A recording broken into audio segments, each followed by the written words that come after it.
Este es un video de la serie Culturas Indígenas de nuestro canal de YouTube. La primera entrega de hoy la hemos denominado Lo indígena en Venezuela, con el doctor Enrique Ali González Orgogosti, que es sociólogo, folclorólogo, filósofo, profesor titular de la Universidad Central de Venezuela y la Universidad Católica Andrés Bello, co-creador y coordinador general de la ONG Centro de Investigaciones Socioculturales de Venezuela, CISCUVE. Después de esta breve presentación, porque el currículum del profesor pues, es amplio, sin embargo, vamos nosotros a concretarnos con unas preguntas muy sencillas que estoy absolutamente segura que el profesor nos las va a explicar ampliamente.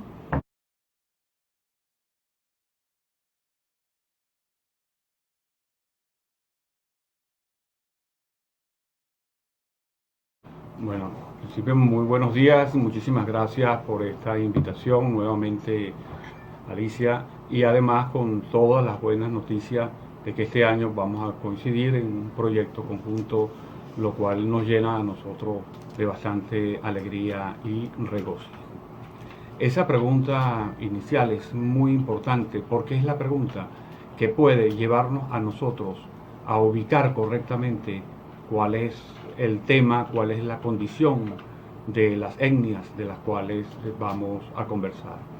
En principio, es importante decir que en América, no solamente en Venezuela, en América no hay aborígenes, porque aborigen significa aborigen, es decir, hombre original de un lugar, y el hombre no es original de América. Eso está comprobado desde todas las investigaciones que comenzaron a realizarse desde el siglo XIX hasta el siglo XX. Incluso hubo un famoso investigador argentino llamado Amellino, quien propuso la teoría de que el hombre tenía origen americano. Eso fue descartado por las siguientes investigaciones, todo el cúmulo de investigaciones que se han venido efectuando en América, y ya se sabe que el hombre no es originario de América, sino que vino de otros lugares del mundo, especialmente por dos vías. Por la vía asiática, propiamente a través del estrecho de Bering, lo cual fueron varios movimientos durante miles de años, lo cual nos emparenta en gran parte con el nativo de Siberia, la actual Rusia. Por ahí entraron por el estrecho de Bering, que sería el estrecho de Bering, limita a Rusia con Alaska, y Alaska es parte hoy en día de los Estados Unidos. Por ahí penetraron y fueron penetrando muchísimas oleadas. Hay otras oleadas que son las llamadas transpacíficas, es decir, que vinieron por el Océano Pacífico a lo largo de toda la costa del Océano Pacífico con América. Incluso hoy en día los restos más antiguos, que son aproximadamente de 16.000 años encontrados, están en Chile. Es decir, que, y eso no quiere decir, o no podemos afirmarlo de acuerdo a la información que tenemos, que haya sido Chile en el primer lugar por donde entraron, pero hasta ahora los restos encontrados, los más antiguos, están en Chile. Es decir, que seguramente hacia el norte, hacia Alaska, los que cruzaron por el estrecho de Bering, algunos restos deben estar sepultados bajo el hielo. Pero entonces la conclusión es que como el hombre no es originario de América, no existen aborígenes. Y han existido migraciones durante estos por lo menos 18.000, 16.000 años. Se fueron dando migraciones antes de la llegada de los españoles, migraciones que incluso algunas se mezclaban, otras combatían entre sí. Por lo tanto, América está llena de migrantes.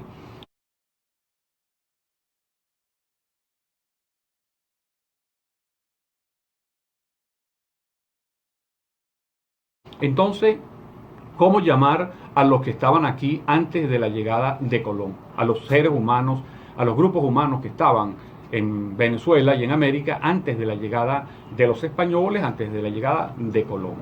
Hay un término que se ha acuñado en la historiografía que sigue siendo útil y correcto cuando habla de poblaciones precolombinas. Evidentemente que eso sí son. Cuando Colón llegó, aquí había una cantidad de indígenas importantes. Los cálculos son, por cierto, se calcula que pueden estar entre 12 a 50 millones. Por eso cuando nosotros hemos leído en algunas cosas, unas especies de panfletos, diciendo que con la llegada de los europeos, especialmente de los españoles, murieron como 50 millones, eso no existe. Eso simplemente es imposible. Porque se calcula que por lo menos entre 12 y 14 millones, que es una de los cálculos que se hacen, y pueden ser 35, quizás 45 millones lo que había y lo que sigue habiendo además, que siguen existiendo bastante, pero eso sería otro tema. Entonces, ¿cuál es el término que se ha acuñado también tradicionalmente? El de indígenas. Entonces, el de indígenas, porque evidentemente Colón creía que había llegado a las Indias, porque estaba buscando otro camino alterno a las Indias, que no pasara por el dominio musulmán, ni por el dominio portugués. Y entonces es un nombre equívoco, evidentemente, inicialmente, pero ya es un nombre histórico. Y hay personas que, por ejemplo, dicen que ese es un término traído desde afuera y que no habla de un término que hayan tenido antes los grupos indígenas. Bueno, es que no lo tenían. Pero además es que así existen los términos. Por ejemplo, cuando uno habla de Europa, ¿de dónde surge el término Europa? De una princesa libanesa. Cuando se habla de los asiáticos, ¿qué significa los asiáticos? Que fue un nombre que le pusieron los griegos. A Asia significa enfrente. Es decir, cuando los griegos iban a ir hacia lo que hoy es Turquía, por ejemplo, decían, bueno, voy al frente. Entonces, los nombres de los continentes han tenido orígenes no sublimes, ni heroicos, ni epopélicos, sino en muchos casos adaptados a las circunstancias tradicionales. Por eso es que pensamos que el término indígena, sabiendo ya su origen, es el que más se acerca a calificar a todas las poblaciones precolombinas.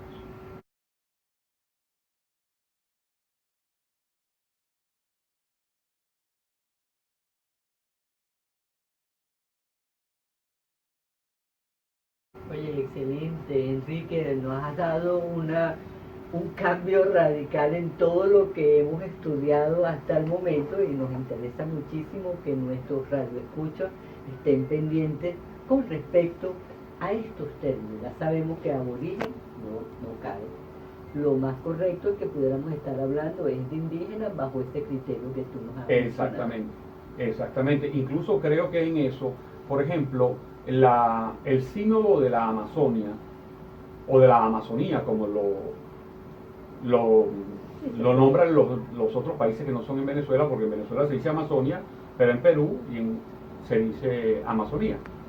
Cuando se hizo el sínodo de la Amazonia, participaron, bueno, fue un sínodo bastante bien convocado, había muchos pueblos representativos y había muchos sectores representativos, pero uno de los elementos errados que salió de ese sínodo fue seguir hablando de pueblos originarios. Eso es anticientífico, eso es falso y simplemente obedece a un deseo de proponer una línea política determinada, pero no de hablar exactamente de la realidad tal como es. Entonces, por eso no es posible hablar en América de pueblos originarios.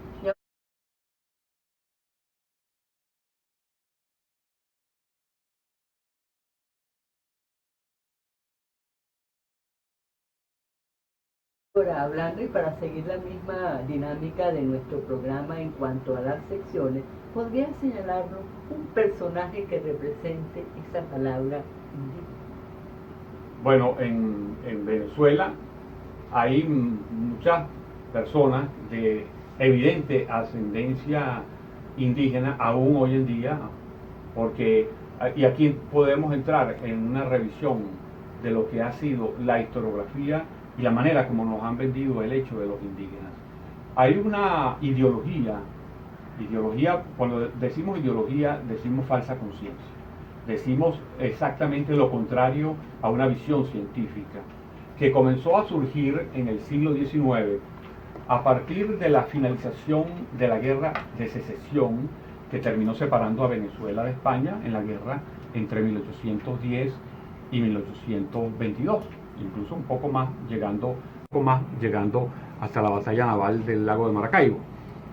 En esa ideología, como era una ideología que fue surgiendo por el nuevo sector dominante, que fueron fundamentalmente los criollos, que antes eran entendidos como blancos hijos de peninsulares nacidos en América.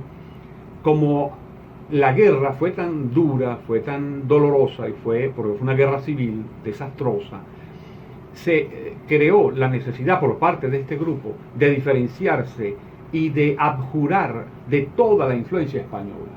Una de las maneras que utilizaron fue hablar de que los españoles habían destruido a todo lo indígena.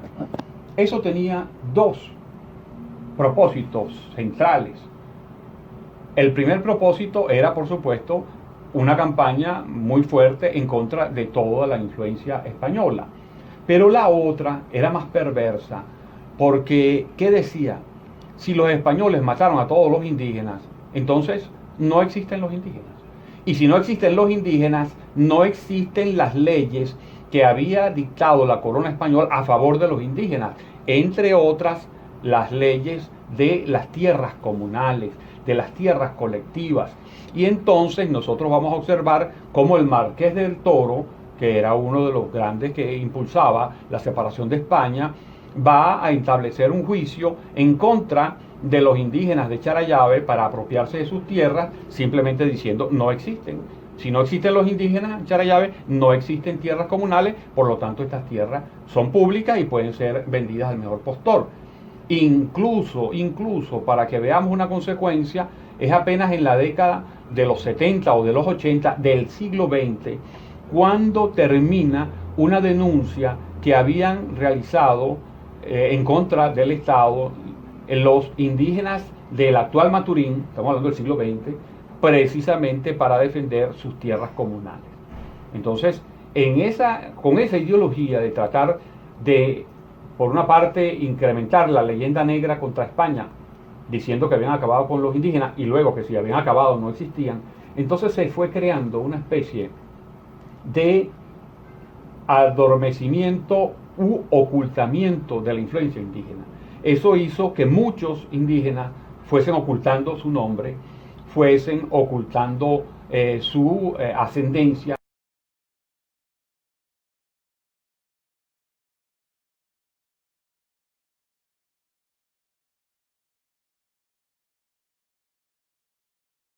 Conversando sobre lo indígena, observamos ahí, por ejemplo, el uso de las maracas.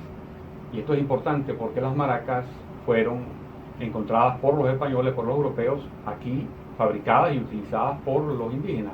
Pero se va a dar una fusión bien interesante porque la maraca en los indígenas la usaba, por ejemplo, fundamentalmente el chamán, y usaba una sola, que era para curar, digamos, cuando él empezaba su proceso de curación, él utilizaba para acompañarse y concentrarse, se acompañaba con una maraca. Luego vamos a ver cómo esa maraca, con la fusión que va a producirse en Venezuela, se convierten en dos y además se convierten en un acompañamiento rítmico. Es un ejemplo muy claro de la fusión de la cultura americana indígena y la cultura europea española.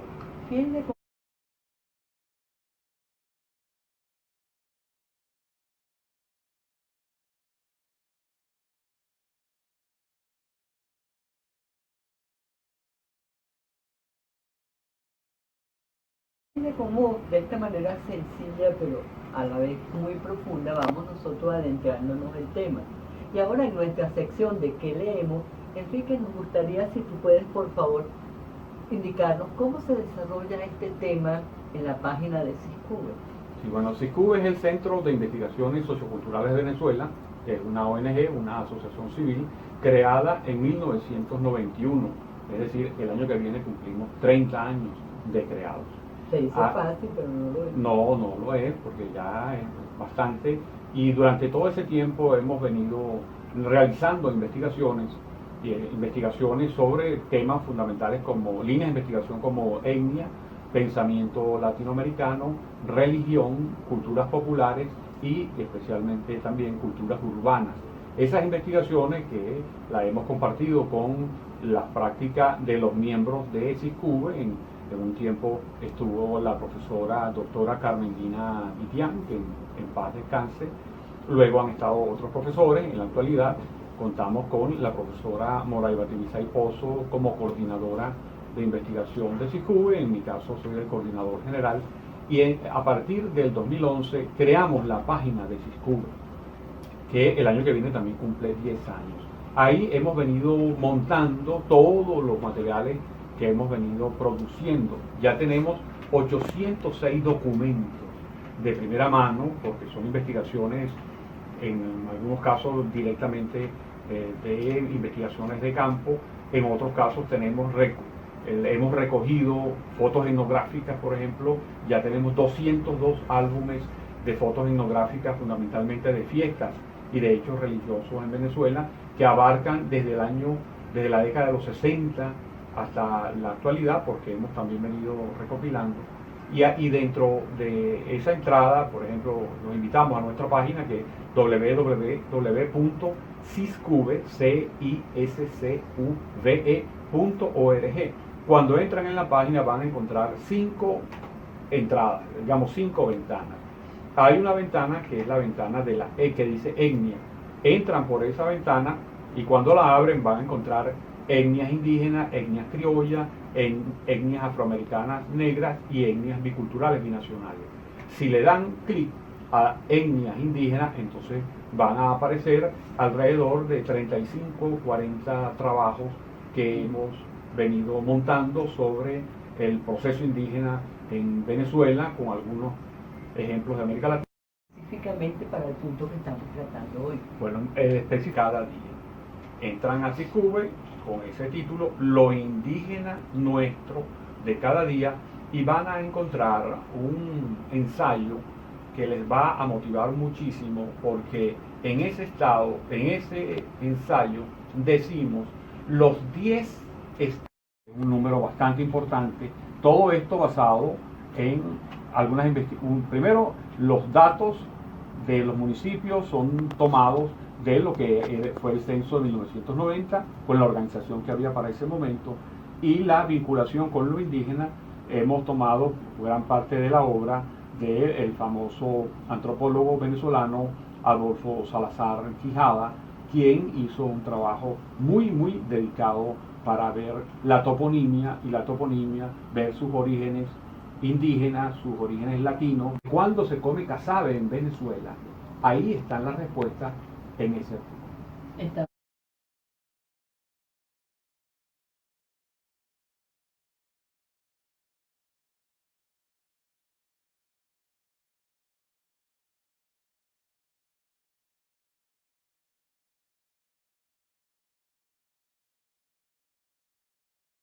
Estamos dialogando con nuestro invitado especial, quien en lo adelante ya ustedes saben que va a compartir en esta casa un programa mensual dedicado a la etnia venezolana. Vamos a viajar en lo profundo de nuestro gentilicio, a lo nuestro, y lo hemos visto ya en los puntos que hemos tratado hasta el momento. Esta primera entrega de hoy, como ya lo hemos referido, la hemos denominado Lo indígena en Venezuela.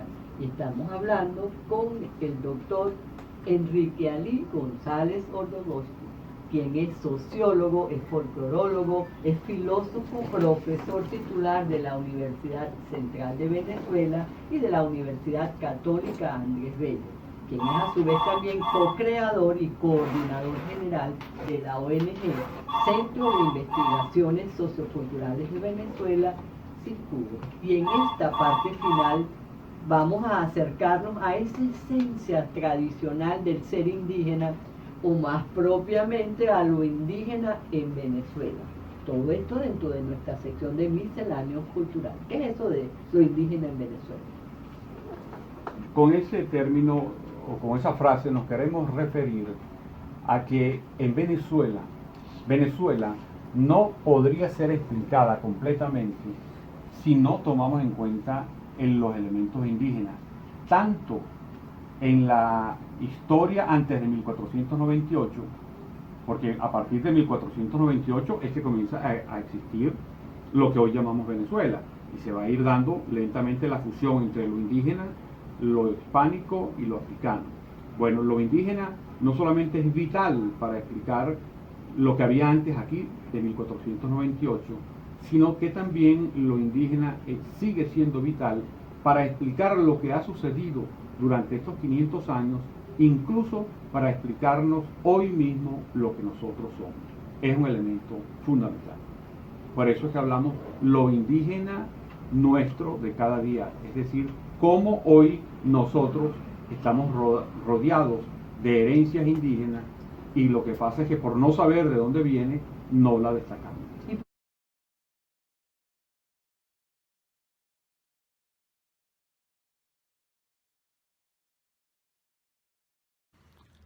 Estimado videovidente, gracias por haber entrado en nuestro canal. Nos veremos en el próximo video.